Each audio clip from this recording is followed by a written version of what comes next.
মাননীয় সদস্য মোহাম্মদ আবুল কালাম একটি সম্পূরক প্রশ্ন করতে পারেন। মাননীয় স্পিকার, আপনাকে ধন্যবাদ।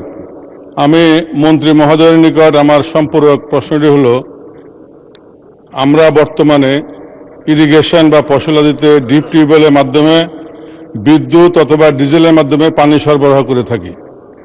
উন্নত বিশ্বের আমাদের প্রতিবেশী বেশ কিছু দেশে বিদ্যুৎ এবং ডিজেল ছাড়া সৌর বিদ্যুৎ অথবা সোলারের মাধ্যমে বিদ্যুৎ উৎপাদন করে ইরিগেশন ফসল ফলানো হয়।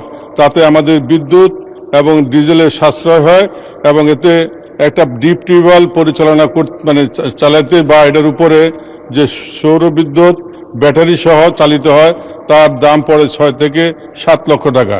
আমি মাননীয় মন্ত্রী মহোদয়ের নিকট জানতে চাই, আমাদের দেশে এই ধরনের কোনো প্রকল্প ওনার আগামী দিনে উনি এই দেশে আনবেন কিনা, যাতে করে বিদ্যুৎ এবং ডিজেল আমরা সেভ করে সৌর বিদ্যুতের মাধ্যমে আমরা আমাদের ইরিগেশন সহ বিভিন্ন ফসলাদি ফলাতে পারি। ধন্যবাদ মাননীয় স্পিকার। মাননীয় মন্ত্রী। ধন্যবাদ মাননীয় স্পিকার। মাননীয় স্পিকার, প্রশ্নের বাইরে যে উত্তরের বাইরে যে একটা কথা বলতে ইচ্ছা করছে। এই হলো জনগণের ভোটে নির্বাচিত এমপি।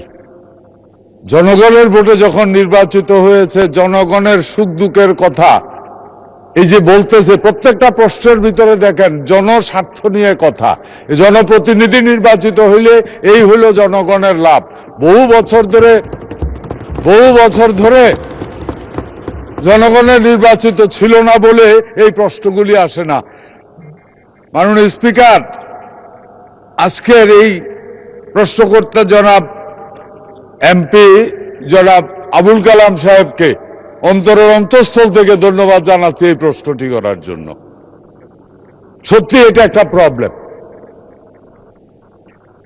আমি আপনাদেরকে মাননীয় স্পিকার আপনার মাধ্যমে সবাইকে একটা সুখবর দিতে চাই। আমরা আশা করি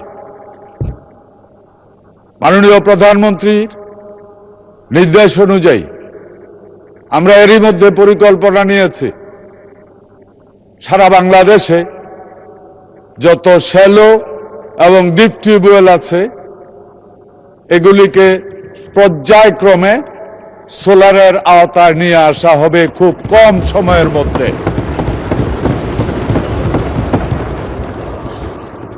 আমার মনে হয় আমার প্রশ্নে মাননীয় এমপি আবুল কালাম সাহেব সহ সবাই খুশি হয়েছেন। আপনাদের সহযোগিতা চাই, আপনাদের দোয়া চাই, যেন দ্রুততম সময়ের মধ্যে এটা আমরা শেষ করতে পারি। দেশের জন্য অনেক বড় ধরনের একটা কল্যাণকর কাজ হবে। ধন্যবাদ মাননীয় স্পিকার আপনাকে।